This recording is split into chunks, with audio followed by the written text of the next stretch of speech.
This podcast is part of the Pull Up a Chair podcast network. Let's build community through connection, conversation, and collaboration.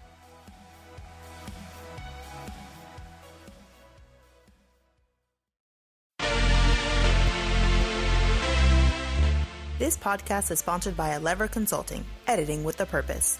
Check them out at leverconsulting.com for a free consultation.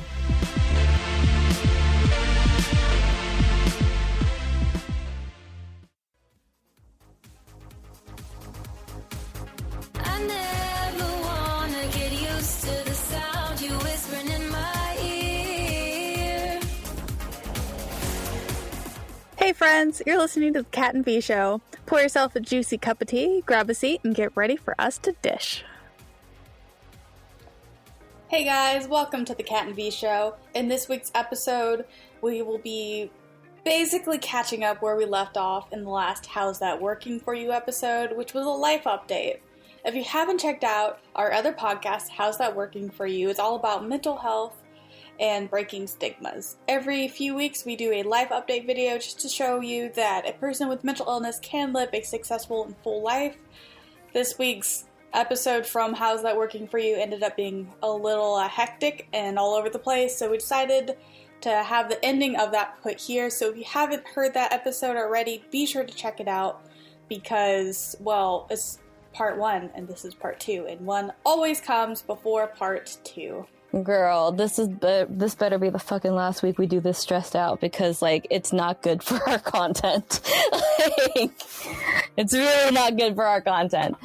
I was watching, there's that one girl that has a really strong British accent that kind of reminds me of Kendall. But she had, like, just throughout, like, 3 videos or something, she was just like, I'm sorry for, it was, like, after a week, apparently, she didn't post for like a week, and it was because she lost her voice.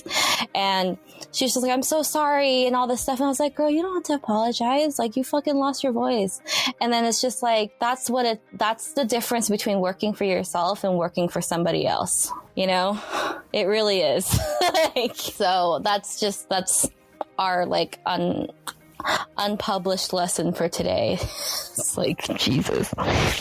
I really envy her for, like, being able to just, like, not post and just be like, sorry, I was sick, life happened. God, I woke up, like, super early. I had a meeting with my professor, and then I had to continue. Literally up until the point of my presentation, I was working on slides. Oh, no. And, like, I did. Honestly, I asked my friends, and they seemed to be honest. They were like, you did really well, blah, blah, blah. But, like, it's just, like, what frustrates me is that, like, I'm very talented and I have the capacity to outperform a lot of, like, myself at my work, obviously. But because I wait until the very last minute, I just underperform. And, like, I just need to not do that because I could be doing such great things. Like, I know it sounds like I'm tooting my own horn when I say this, but I truly feel like if I were able to master, like, time management and, like, whatever it is that adults need to do to function like normal human beings, I'd be able to conquer the fucking world. You know? It's just like... But it's because I have, like, 0 time management skills and any of that. It's like, I don't know, talent can only get you so far. Skill can only get you so far if you don't have, like, the backbone and the structure to get you there. Like, it's just, I'm lucky so the person I used to be with was so good at time management that he would spend an hour at, like, 6:30 in the morning summoning his shit. Just summoning it.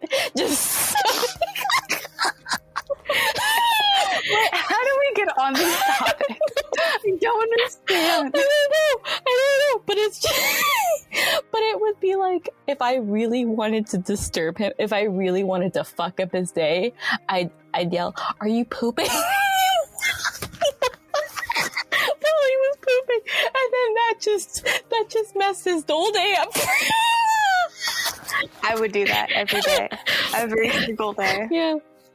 Oh my god, yeah. No. Anyway, but yeah, see, you know, it just goes to show that, like, he was a very, very, very organized and disciplined person too. Interesting. Just a different type of disciplined person than you are. Okay, so you've seen the two extremes. I am somewhere in the middle. Come and join me in the middle. Jordan is too. Jordan is also somewhere in the middle. Yeah, that's good. You see the other. You kind of see Michael. You've seen the extremes.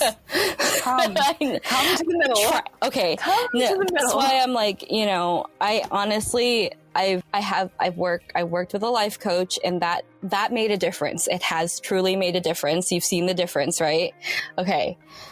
I'm thinking about like doing research for like finding people who work explicitly with people with ADHD. I don't think I can afford it, but at least I can look up different methods and try to enforce it on myself. Or an app, you know, or something like that. Because truly, I have way too many ambitions and things to do to keep living this way. Like, it needs to end at this capstone. It really does. It just needs to end. Okay. Oh, also, while we were recording that bit about like the house stuff, it made me think, I've been wanting to tell you this because it's been annoying the shit out of me. Like one of my friends recently, from Dominican. What are we going to call this friend? Caroline loves to like make like comments about money like all the time. Mm-hmm. And I love that. I love that boy. Love him. Seriously, one of my best friends. But like I told him that like, or he found out, I don't know, whatever. The topic came up that Jordan and I are going to like basically vacation in Florida. And he's just like, with what money? And I was just like, oh no. And not just that, but also like we may, and I think it was the issue. It was like, oh, we might move to Denver, like permanently or semi-permanently, whatever. And he was just like, with what money? And I was just like, you know that you're going to have to get a real job when you move to Denver. Like Jordan's going to expect you to pay for shit. And I was just like, I've had this conversation with the man I will be moving in with already. Like, you know, I mean, like, if you were asking for advice, that would be one. It was just like, it came out of nowhere. And I was just like, people feel like they have the right to just comment without knowing the situation whenever it comes to money. It's just like, yes, I have the anxiety of that, but my boyfriend's also been like taking me around the country with him for like a whole year. Like I've been keeping up with the payments so as best as I can. Like I'm like, you know, he's the one that wants me to move with him. Like, you know, there's like all these different factors that like, why do you have to make that comment? Like why I told it. People feel like they have the right to comment on other people's financial lifestyles. And I'm definitely going to put this into the episode. What? Because I think that perfectly illustrates my point. Is if you don't know, you shouldn't comment. And if somebody corrects you, leave it at the correction. Yeah. Furthermore, he made the same comment about you moving into, like, when I said, like, oh yeah, by the way, like Mike and Val might be moving into a house. And he's just like, with what money?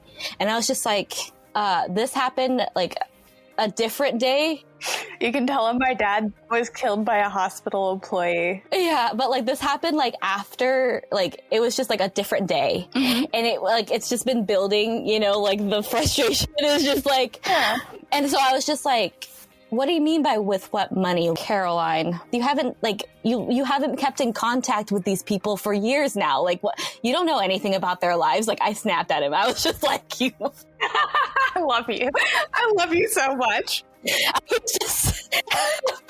I was just like, and then he was just like, well, like, where are they moving? And he was like, oh, and I said to Sacramento. I was like, oh, that makes sense. It's cheaper to live there. And I was just like, I was just like, why is it like, it just, I can tell that it's not really like, it's one of those backhanded things where he could defend himself by saying like, oh, like, I'm just saying it out of care and I'm just concerned, but it's actually a backhanded you know. That's how it always is with all the realtors we've talked to, with all the loan bank people that we've talked to, with any family member. It's always exactly that. The people who give you genuine compliments don't talk about the money. They compliment you making that decision. The decision to put money there instead of being like, oh, look at you for making that. No, we didn't make that accomplishment.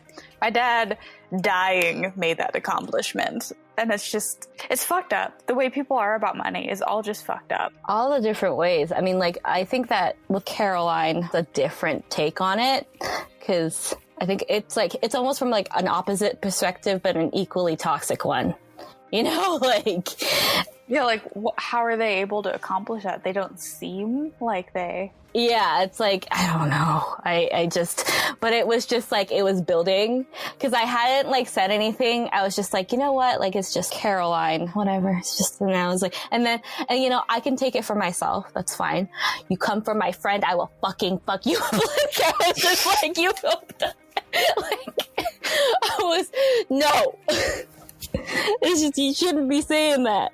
You shouldn't. You just don't say that shit. Yeah, like, my family's been kind of like, we've also kind of been scraping, like, we appear to be financially, like, okay, but we also scrape too. So it's that whole issue of like, there's a percentage of Marin County where it's like the people who can barely afford to live there, right? And like have to keep up this facade of like being like of fitting in with Marin County people and stuff like that. Like, so you not only have to like afford to live there, but you also have to have a certain like, you know, because everyone's, yeah. So like my mom and my dad are kind of like that, but at the same time, they've also fucking scraped their entire lives. Like, it's not, I was also talking about this with one of my close friends, whose parents, whose parents, like, she's white. So like I was almost surprised to hear this, but not at the same time. But like even her parents, like similarly to mine, they have to really sit down and like plan what to do with their money every weekend just so that they can live comfortably in Marin County, you know, like, so you can't just make snap judgments about people. You just can't. Although my parents deserve all the fucking credit because they moved. Oh, yeah. See, that's money that is earned. The money I have, I did not earn. Your parents, they earned their money. I was bequeathed money because of a hospital fuck up. Well, no, it was more of a murder than a mistake. I know I've heard this story a million times, but now I'm like blanking on what was the murder part, like what was the intentional part. My dad came in, hey, I'm having a heart attack. They told him to go home, that they weren't going to treat him. And they claimed it's because they switched the file between my grandfather and my dad, because, you know, it was the only hospital within 50 miles. Okay. In any direction. So if you're having an emergency, the literal only option is to go to this hospital. And they turned him away, and he died later that night. Yeah, that's murder. Yeah. So they got sued. My sisters and I all got a little bit of money. I recently got it because the settlement stipulated that you didn't get the full payout until you turned 25. Oh, interesting. Okay. I recently got my dead dad money. And no, it's really fucked up because the court system calculated out how much my dad would have made over his life and cut that up between us. And that is exactly how they calculated the money. Because it's technically a malpractice suit, and that's how they calculated out how much would this person have made. How much would they have spent on their kids? Okay, and we will pay that. You can't. It just makes the money that much dirtier. Because they like, okay, so he's a carpenter. He works this many hours. So like they diminished his like whole like existence as a human being to like that number based on like, oh, I hate that so much. Yeah, no, so it's like this money should never be praised. That's not an accomplishment, but it's but that's how people will phrase it. I think that it's also like, I think it's just it should be more of like, congrats on getting a house. You know, like, yeah, congrats on the house. Congrats on the, you know, moving into a house. And I've taken that, like, but whenever the money gets brought up, and trust me, the money's been like the thing everybody's talking about. Man, like, I wasn't even really thinking about the money part. I was just making jokes about the millennial thing, because it's like you're literally one of like three people I know right now that are within this age range. Like, I wasn't even thinking about the money thing, really. It was just kind of like, congrats on the house. But like, if he were alive right now, I wouldn't have this money, but I would have him. And that's so much more. You'd have a whole different life. I think I'd still be who I am. I probably wouldn't be as jaded. But I mean, I've always been a loving person. I've always been a very stubborn person. I think that, like, we're made up of our experiences and memories and all that stuff, but the core parts of our personality don't change, you know? I truly believe that. Like, I think that you would have ended up with an equally amazing, like, person to fall in love with because of your personality, you know? And like, whether because you had so many setbacks that were related to you growing up the way that you did, I think that if you didn't have those, you would have made the same amount of accomplishment, but with different circumstances, you know? And that wouldn't change. The amount of like effort and the hard work and like all the other dedication and love that you have for things that in life that are yours now, those would have just been dispersed differently with different experiences. But thinking about it, I think I would have ended up at the same school, because the only reason I had to transfer schools is because I was bullied because of my leg braces, and the only wheelchair accessible high school was my high school, which was the one that recommended me to Dominican. Which means we might have still been friends. You know, I truly believe I would have met the same people, but I would be a little softer. I'd be a little less guarded. I've been really struggling with like accepting my own accomplishments and like being able to like own my trauma, because I feel like other people, and we've talked about this before, I feel like other people's trauma is so much more worth that energy, like, you know, and I'm, you know, emotionally aware and mature enough to know that, like, yes, trauma is like, you know, it's relative to the person and you shouldn't compare trauma, blah, blah, blah. But it doesn't like change the fact that I feel this way sometimes, you know, because it's like, see, Kat, I can't imagine my brain backstabbing me the way your brain backstabs you sometimes.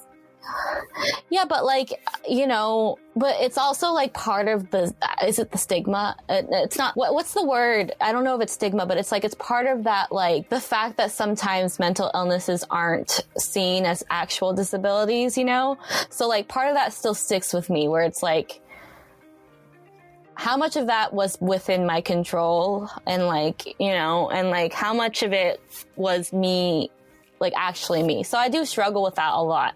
Okay, but Kat, I can't imagine you spinning off of the freeway and then just driving home like nothing happened. Like, that's not you. I'm sorry. You almost sideswiped somebody, just barely, almost didn't even do it, and you were freaking out for the next 4 hours about it. No, you would not have spun out off of the freeway and driven home.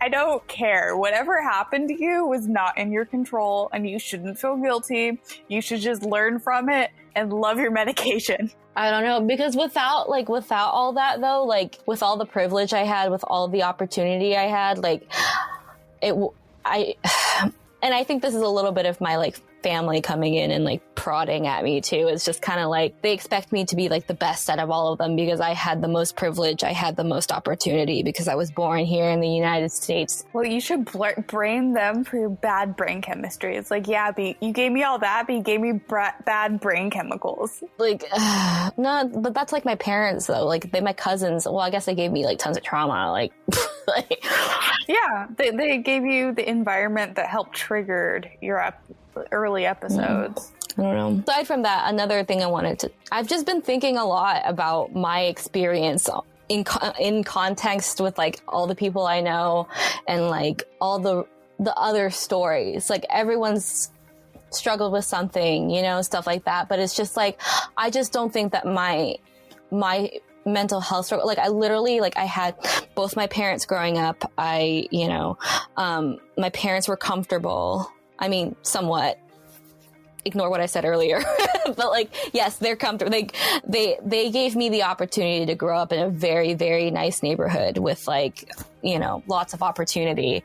They really cared about me. They still really care about you. I mean, yeah, sorry. They still really care about me. I just like stopped for a second because my mom likes to fat shame me, but that's still out of love. That's her warped sense of, I love my daughter and I want to do something good for her. Yeah. It's warped, but The message is still there. No, it's still out of love. It's still out of love. And then when I know there's like people like you who actually have like real life problems. I don't know, when I compare, like, I hate that I shouldn't compare. I don't know why I'm like revisiting all these like bad thought habits of like comparing myself to other people and stuff like that. I don't know. It's just like, I'm still struggling, and I think this is like really real in terms of like trauma recovery, is that sometimes you still go back to those places where you still feel as if you're not worthy or you're less than somebody else based on their accomplishments or their life or like whatever. Or I just think that, I don't know, sometimes I feel like maybe my problems aren't as important as other people's, or I should be a little further in my life path than I am right now. And that literally, like, there are people that have it so much worse than me, and somehow I haven't been able to overcome what I need to be in a better place. That's just basically what I've been dealing with lately. But yeah, that's just all part of trauma recovery. You know, you can check in with me next week and I'll probably feel something completely different. I guess we'll have to ask that question next week. Thank you guys so much for listening. If you haven't already, be sure to subscribe to us here and check out the first half of this episode on the How's That Working For You podcast. It really was just a continuation of that episode. Yeah. Anyway, follow us on all our socials, Instagram and Twitter, and check out our website. And we'll see you next week. Bye. All right. Bye.